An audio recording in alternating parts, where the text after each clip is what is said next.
Dando continuidade ao nosso estudo que estamos fazendo a respeito do Castelo Interior, das 7 moradas, desta grande obra de Santa Teresa, no último encontro falamos sobre as primeiras orações. Os primeiros passos precisam ser dados através da vida de oração. E é por isso que Santa Teresa de Jesus mostra a importância da oração para a entrada do castelo. Vimos que na primeira morada do castelo interior, a oração é a porta do castelo. Se você quer entrar na intimidade do seu coração e entrar naquela aventura do autoconhecimento, é necessário praticar a vida de oração, que são aquelas orações básicas, iniciais. Chamamos de orações vocais, que são aquelas que recitamos, e também as orações litúrgicas, isto é, aquelas orações que vamos à igreja e começamos a tirar um fruto destas orações. Não estamos somente participando da Sagrada Liturgia, das celebrações, dos ofícios, meramente como ouvintes.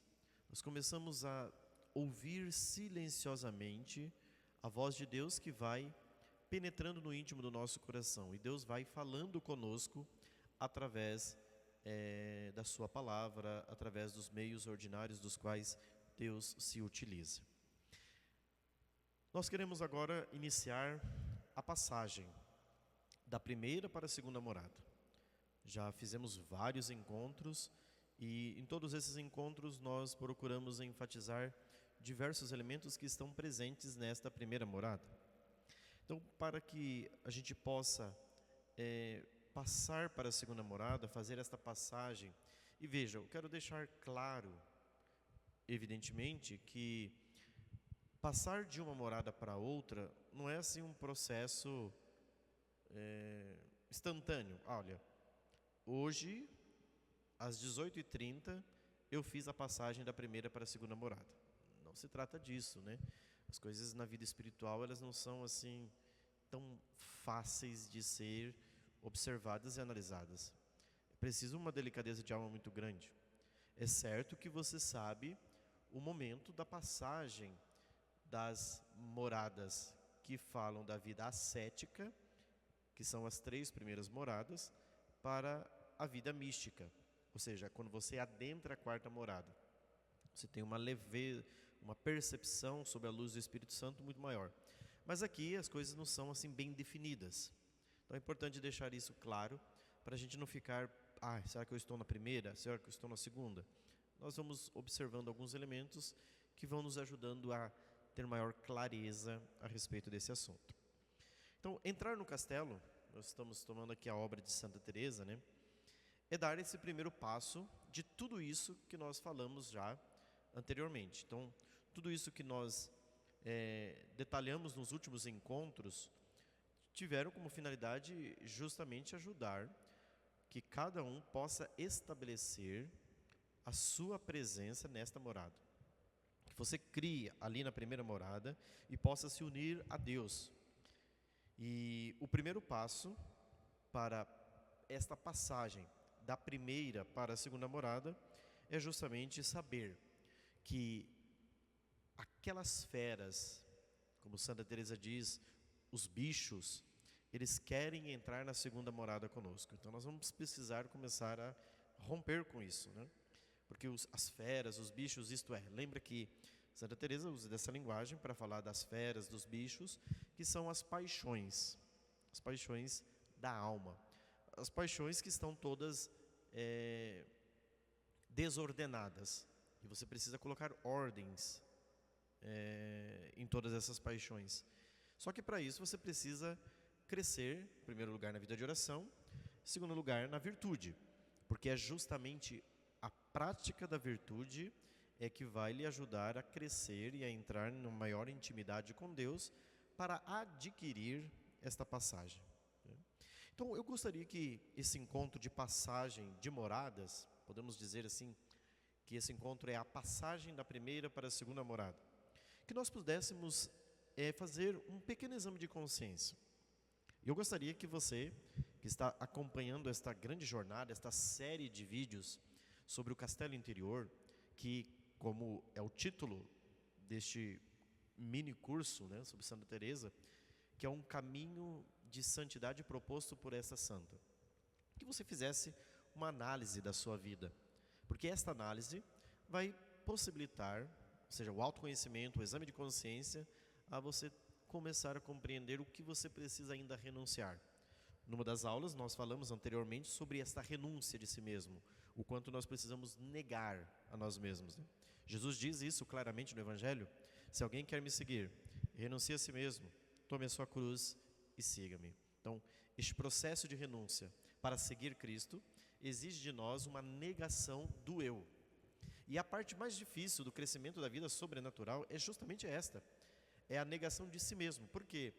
Porque a gente até consegue vencer determinadas coisas, às vezes, que estão presentes no mundo, algumas investidas do demônio, algumas tentações da carne, mas ainda esta tendência do nosso eu, esta centralidade que existe de nós mesmos, este apego à nossa imagem, tudo isso ainda causa bastante prejuízo para o nosso progresso e para o nosso crescimento. Então, o nosso exame de consciência partirá refletindo quais são as nossas escravidões. Nós precisamos fazer esse processo de passagem.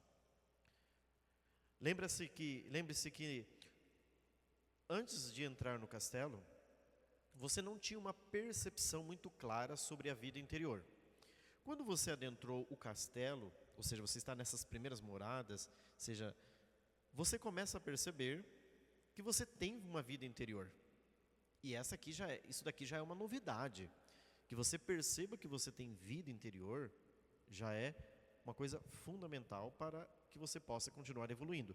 Porque muitas pessoas, que mesmo participantes de igreja, de movimentos, de pastorais, que participam dominicalmente da missa, são fiéis aos preceitos de Deus, não conseguem perceber que elas têm uma vida interior.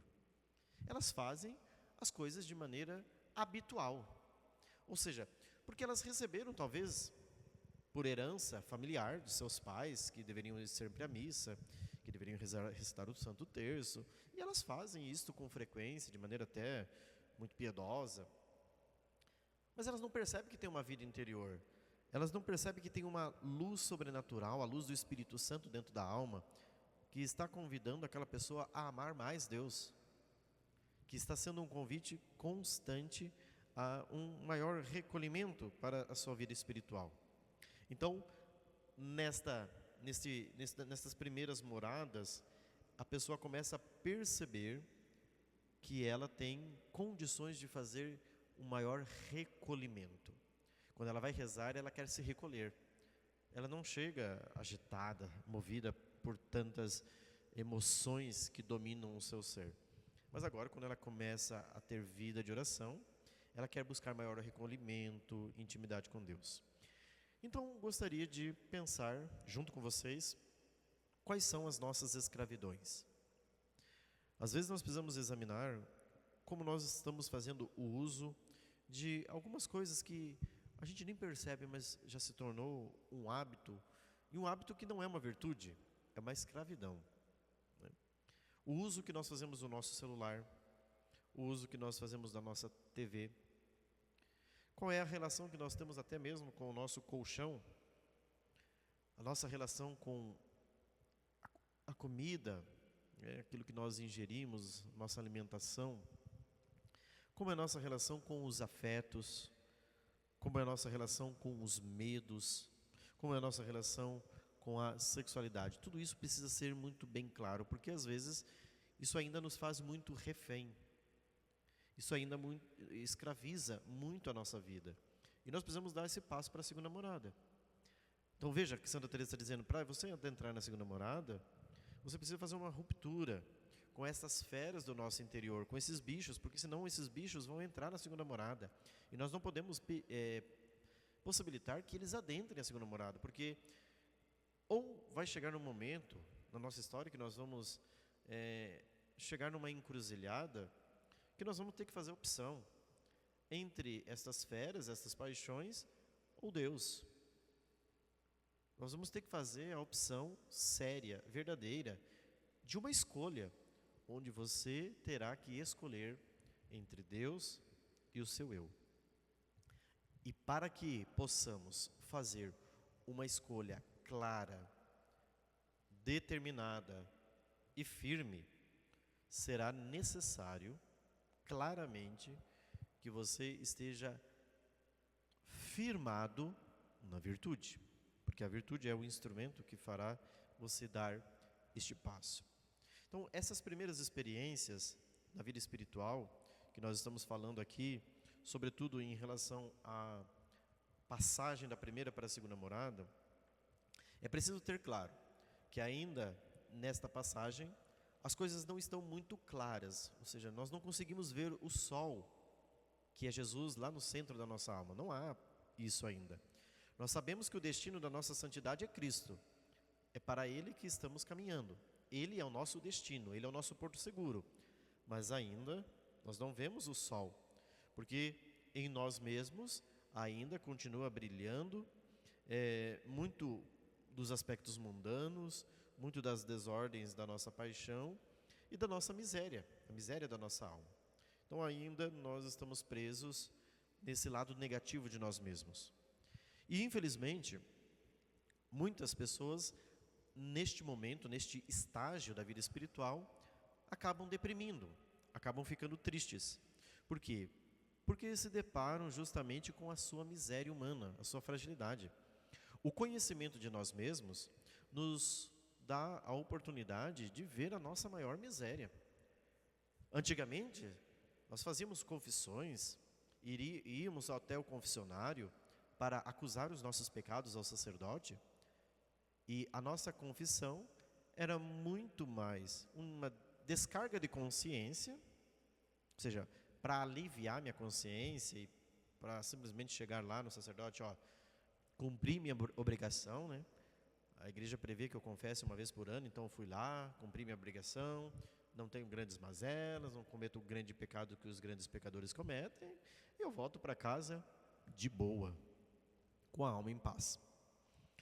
É verdade que ainda essa pessoa não teve um conhecimento mais profundo da sua alma, ou seja, ela não descobriu a grandeza da vida interior, porque a descoberta da grandeza da vida interior, como um contemporâneo de Santa Teresa de Ávila, né, Teresa de Jesus, que é a nossa mentora nesta grande jornada, São João da Cruz, na teologia que ele elabora no mesmo século, no século XVI, São João da Cruz deixa muito claro que nós precisamos chegar ao nada. A teologia de São João da Cruz, ela é toda pautada na teologia do nada, ou seja, a criatura é o nada, Deus é tudo. Mas como é difícil a criatura dar-se conta disto, de que ela é um nada, de que ela é pequenina. E reconhecer a grandeza de Deus. Nós sabemos até que Deus é tudo, mas nós queremos ainda dar um valor a nós mesmos. E é por isso que neste momento, desta etapa, muitas pessoas tendem a deprimir, porque elas começam a encontrar com o nada que são, e ao perceber a sua miséria humana, elas se chocam. O que nós precisamos fazer neste momento? É importante ter claro. Nesse momento, o importante não é tanto olhar para a miséria, mas é estar com o olhar voltado para Cristo. Porque se você focar o seu olhar na sua miséria, e se você há tanto tempo supervalorizou a sua imagem, isso de fato vai causar um desespero, isso vai deprimir. Então agora, nesse momento, você precisa estar com o olhar voltado para Cristo. Ele é o ponto crucial que eu estou buscando. O destino da minha santidade é Cristo. Portanto, eu não vou fixar nas minhas mazelas, embora elas sejam reais, embora elas existam, mas Cristo é meu porto seguro, Cristo é o meu destino. É para Ele que a minha alma converge, a minha alma está buscando, está desejando avançar neste caminho. Então agora você vai fixar o seu olhar no desejo de agradar a Deus. Há tanto tempo você serviu-se somente para as suas vontades. Agora, você começa a perceber que, tendo vida interior, existe o espaço da graça. Você começa a querer agradar a Deus. É claro que esse processo de agradar a Deus, de observância dos mandamentos, de fazer as coisas para Deus por um amor muito maior, por um amor muito mais generoso, requer muitas coisas que nós veremos agora nas segundas moradas. Mas o avançar no caminho espiritual é este desejo de querer agradar a Deus, de fazer a sua vontade. Assim como nós rezamos na oração do Pai Nosso, fiat voluntas tua, seja feita a tua vontade. Que nós possamos fazer a vontade de Deus, mas que isso não seja pesado, que isso não seja algo que amargue a nossa vida, mas agradar a Deus seja a fonte da nossa verdadeira felicidade. Aristóteles, que foi um filósofo antigo e que teve muita influência no pensamento de Santo Tomás de Aquino, ele diz que aqui nós encontramos de fato uma grande dificuldade. Por quê? E olha que Aristóteles não era cristão. Aristóteles não conheceu Santa Teresa, porque ele é muito anterior, né, à era cristã. Aristóteles percebe que o hábito, depois que ele está arraigado em nós, ele é quase uma segunda natureza. O que Aristóteles quer dizer com isso, né? A nossa natureza humana, ela tem alguns hábitos. Só que ao longo da nossa vida, a gente vai crescendo, tem nossas relações com os nossos familiares, e a gente vai, ao longo da vida, adquirindo, em outras palavras, manias, né? Ai, que mania feia você tem, as pessoas dizem, né? Que hábito feio você tem. Ou seja, você vai adquirindo hábitos. E existem hábitos que estão em nós, que eles estão tão arraigados profundamente em nós, que ele se torna uma segunda natureza. Você acha que aquilo é seu, quando na verdade é simplesmente um hábito que você adquiriu e que ficou tão solidificado dentro de você que você agora não quer se libertar daquilo. Então é preciso tomar cuidado com isso, porque existem muitos hábitos que nós fomos adquirindo ao longo da vida e que estão profundamente arraigados em nós.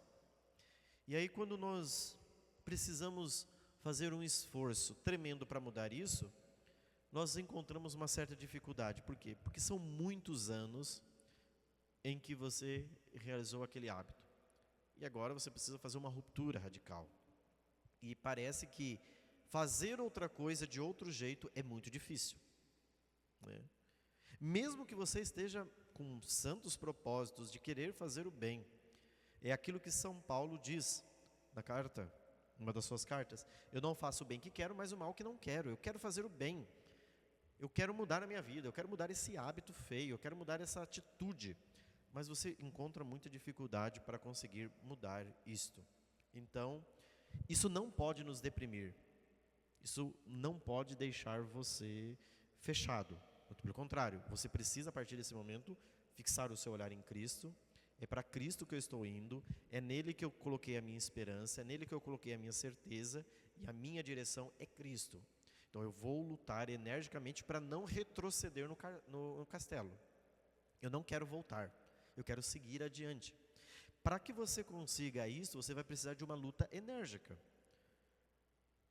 Lutar para ficar no castelo, não é simplesmente acampar no castelo. Nós não vamos montar um acampamento na segunda morada. Porque aquilo que a tradição mística diz: quem não avança na vida espiritual retrocede. Então, se você não avançar, você vai retroceder. E o pior, se retrocedermos no caminho, pode ser que ao voltar na vida espiritual, a gente volte pior, cometendo aqueles mesmos pecados de antigamente, mas de maneira mais assustadora. Porque o ser humano, ele é um abismo, né? É tremendo. Então, lembre-se que nesta luta espiritual, de caminhar na direção de Cristo, de olhar para Ele, ao enxergar as minhas misérias, que eu não fique fixado nas minhas misérias, com uma tendência vitimista, de ficar com dó de si. Para de ficar com esse negócio. Não tenha dó de si. Olhe para Cristo. Eu quero agradar a Cristo. Isso é o esquecimento de si mesmo. Eu quero agradar a Cristo e não quero ficar pensando tanto em mim, porque se você ficar fixado em si, você vai ficar numa visão autorreferencial, tendo muita dó de si mesmo, né?